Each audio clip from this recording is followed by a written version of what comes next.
Bonjour à tous, Hola, buenas a todos. je me présente, Value égale True, et je tiens avant toute chose à remercier Spinelitz pour m'offrir l'opportunité de vous proposer ce pilote. Pilote qui traitera d'un joueur très apprécié par la communauté francophone de poker, notamment pour sa technicité, Adrian Mateos Diaz. Je ne pense pas forcément avoir besoin de le présenter, pour beaucoup, mais pour les autres, Adrian fait partie des meilleures règles de tournois high stake. Sponsorisé par Winamax, il écume le circuit live international depuis maintenant quelques années. Nous allons nous intéresser plus spécifiquement à sa performance lors du 10 000 $ Million Main Event joué aux Bahamas, à Nassau, en novembre 2019. Commençons sans plus attendre l'examen GTO. Nous sommes donc en table finale, et il ne reste déjà plus que 4 joueurs à table. L'un des vilains à table ne possède plus que 10 bébés, tandis que Chris, un régulier du circuit américain, a un tapis écrasant autour des 100 big blinds. Enfin, Adrian et son dernier adversaire possèdent un tapis moyen entre 30 et 40 big blinds. Comme on peut le voir, l'écart entre la quatrième et la première place va tout simplement du simple au double. De plus, le short stack possédant 10 bébés met une pression ICM très forte aux deux tapis moyens. Ce qui explique sans doute pourquoi Chris se permet ici de relancer 3x avec 8 et 4 offsuit.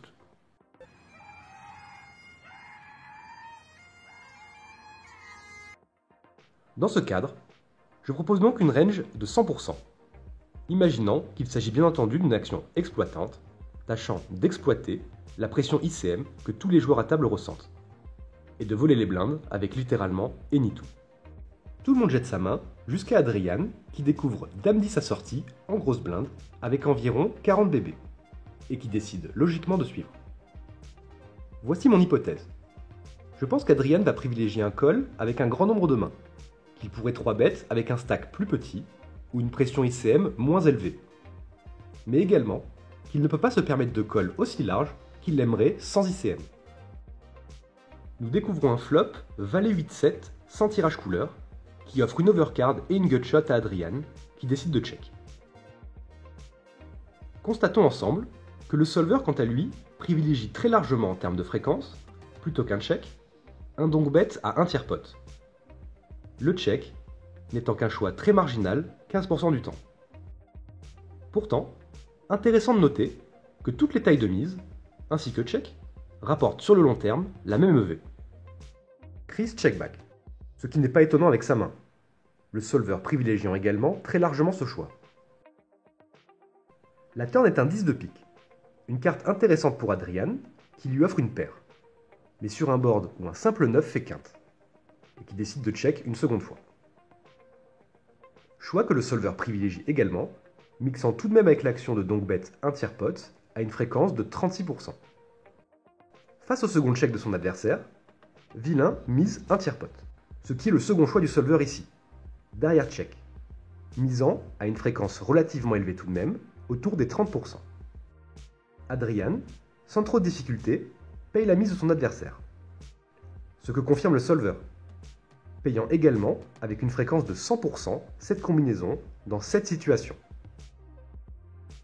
La rivière est une dame de carreau. Adrian va décider très rapidement de reprendre le lead sur cette rivière en misant un demi-pot.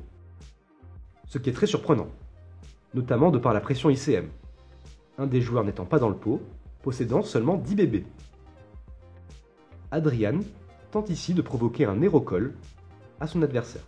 Le solver, quant à lui, privilégiant avec une fréquence de 100% un check dans une optique de check call.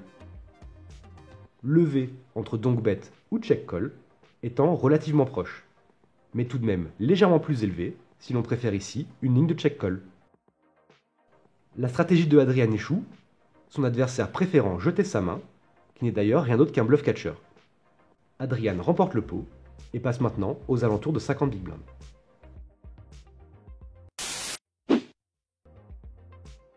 Un joueur vient d'être éliminé sur une confrontation pré-flop et il reste seulement 3 joueurs dans le tournoi. Chris est toujours largement chip leader, tandis qu'Adrian et son adversaire restant se battent pour la seconde place avec tous les deux un tapis moyen. Nous sommes également au niveau de blind suivant, à savoir 3 millions, 6 millions, ante 6 millions. Tandis que vilain relance 3x au bouton. Je propose une range relativement tight, au vu du moment du tournoi, et de l'écart de plusieurs centaines de milliers de dollars entre la troisième et la seconde place. Adrian découvre 10 et 5 assortis en grosse blinde, et décide de défendre. En effet, au vu de l'entrée démesurée représentant une big blind, alors qu'ils ne sont que 3 joueurs à table, Adrian doit théoriquement défendre une range relativement large. Une range peut-être même plus large que celle que je propose aujourd'hui. Nous découvrons un flop Valet 5-7 avec un tirage couleur, qui offre maintenant une paire et un tirage couleur à Adrian. Adrian demande à son adversaire de pousser ses mains pour voir combien il joue, évaluant sans doute la faisabilité d'un potentiel check-raise, et décide d'ailleurs de check, rendant la parole à son adversaire. Ce que confirme le solver, checkant 100% du temps notre combinaison. Villain fait une mise de continuation à hauteur de demi-pot.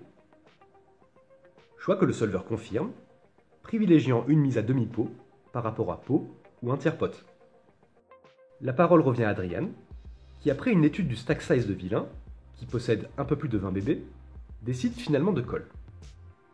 Bien que cette combinaison semble être un excellent candidat à check raise, grâce à l'équité qu'elle possède, le solver est sans appel, préférant un call 100% du temps. Le call rapportant plus de V que la surrelance sur le long terme. La turn est un 3 de cœur qui ouvre un second tirage couleur à Adrian, qui check très rapidement. Tout comme le solver, à une fréquence de 100%.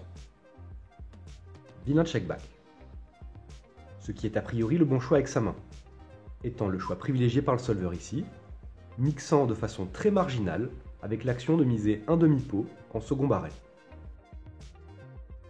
La rivière est un as de cœur, qui fait maintenant rentrer un flush draw et n'aide absolument pas Adrian, qui finit par check après une courte réflexion. La question qu'il est en droit de se poser est: dois-je bluffer ma main ici? Pour le solver, la réponse est non, les combinaisons de flush draw manquées étant toujours de piètres combinaisons de bluff, de par leur fâcheuse tendance à bloquer la range de fold de nos adversaires, composée elle-même en partie de tirages couleurs ratés, justement. Villain check back, ce qui semble logique au vu de la complexité du board et du fait qu'il possède de la showdown value. Ce que confirme le solver, checkant effectivement paire de 8 à une fréquence de 100% à la place de vilain. Pour finir, notons que si vilain mise la rivière, la paire de 5 d'Adrian n'est clairement pas suffisante et cette combinaison pas suffisamment intéressante, ne bloquant aucune note potentielle pour tenter un bluff catch. Le solver préférant un fold à une fréquence de 100%. Mais oui, c'est clair. Nous allons maintenant nous intéresser au heads-up de ce tournoi. Il faut savoir qu'un deal a été effectué lorsqu'il n'était plus que 3 joueurs, ce qui enlève toute pression financière à la fin du tournoi. Chris fut éliminé lors d'une confrontation pré-flop faisant tapis avec As-3 dépareillé, payé par As-Roi dépareillé. Les blindes sont maintenant 5 millions 10 millions, et les deux joueurs sont dans un mouchoir de poche, possédant tous les deux entre 45 et 50 big blinds. Adrian, avec 45 big blinds, décide de relancer Dame 10 dépareillé, 2x. Je propose donc une hypothèse de range de 91%, car il s'agit de la range maximale que Adrian peut théoriquement relancer ici, en choisissant ce sizing de relance à 2x. Villain découvre 9-3 dépareillé, ce qui donne une indication sur sa range de call, très large. Je propose donc une range de call de 85%, retirant tous les as assortis, ainsi que toutes les paires, des mains que Villain choisirait sans doute de 3 bêtes en heads-up. Le flop arrive As 9-6 avec un tirage couleur, ce qui offre une double backdoor à Adrian. Aaron, possédant maintenant une paire moyenne, décide de check hors position. Ce que le solver ferait également avec l'ensemble de sa range sur une telle texture. La parole revient à Adrian, qui décide de faire une mise de continuation à hauteur d'un tiers pot. Choix que le solver privilégie également, en moyenne, avec nos diverses combinaisons de Dame 10 dépareillées, 42% du temps. Par ailleurs, nous pouvons constater qu'effectivement, la mise à un tiers pot est la plus rentable en termes de V, mais que les autres sizings, ainsi que l'action de check, sont malgré tout très proches, l'écart n'étant pas significatif. La parole revient à Villain, qui sans trop de difficulté trouve un call face au petit sizing de Mathéos avec sa middle pair. Ce que le solver confirme, ne passant tout simplement aucune combinaison de 9-3 dépareillé dans cette situation face à une mise à un tiers pot. La turn est un 8 de pique, une carte faisant maintenant rentrer des tirages quintes et couleurs potentielles, mais qui surtout offre beaucoup d'équité à Adrian. Aaron, qui ne possède d'ailleurs pas de pique, check de nouveau hors position. Choix que le solver privilégie à haute fréquence. Mais intéressant de constater que la combinaison que possède Vilain pourrait être un bon candidat à donk bet ici, environ une fois sur 5. Le donk bet, obtenant d'ailleurs un tout petit gain de V comparé au check. La parole revient donc à Adrian, qui décide de faire un second barrel en semi-bluff à hauteur du pot. Bien que la solution semble extrême, le solver et Adrian sont d'accord sur une chose. Ils doivent miser sur cette carte, avec une combinaison de Dame 10 contenant le 10 de pique.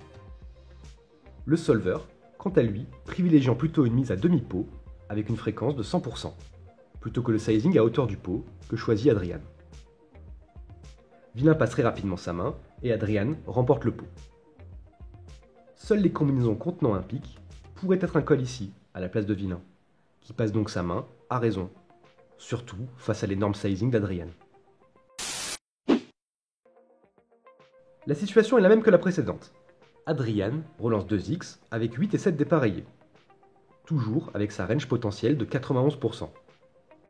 Tandis que Aaron défend largement, avec 6 et 3 assortis cette fois-ci, toujours en retirant de nombreuses combinaisons qui seront de probables 3 bêtes dans sa range. Nous sommes également toujours au même niveau de blinde, et nous découvrons un flop Roi 8-5, avec un tirage couleur, et Aaron check avec son double backdoor. Ce que le solver confirme, en checkant tout simplement toute sa range ici.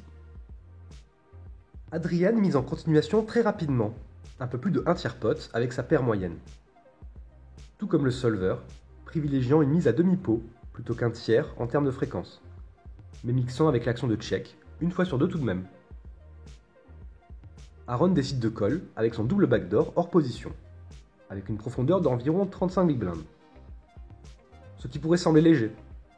Et pourtant, bien que le solver privilégie en termes de fréquence un fold, Vilain doit théoriquement call 34% du temps contre la mise à 1 tiers pot d'Adrian. Le call étant très légèrement EV- comparé au fold. La turn est un 3 de trèfle, qui offre maintenant une paire à Aaron, et check de nouveau hors position. Tout comme le solver, à une fréquence de 100% cette combinaison. La parole revient à Adrian, qui décide de continuer de miser avec sa paire de 8 sur cette turn, qui est une brique pour lui, 2 tiers pot. Le solver quant à lui privilégiant de loin un check, l'action de miser un tiers ou demi-pot étant complètement marginale en termes de fréquence, respectivement 2,4% et 1,5%. Pour autant, notons tout de même qu'en termes de V, l'action la plus rentable est le sizing à 1 tiers pot, suivi de check, puis enfin de demi-pot. Les trois étant très proches malgré tout. Aaron, qui vient de gagner un peu d'équité sur cette turn, paye.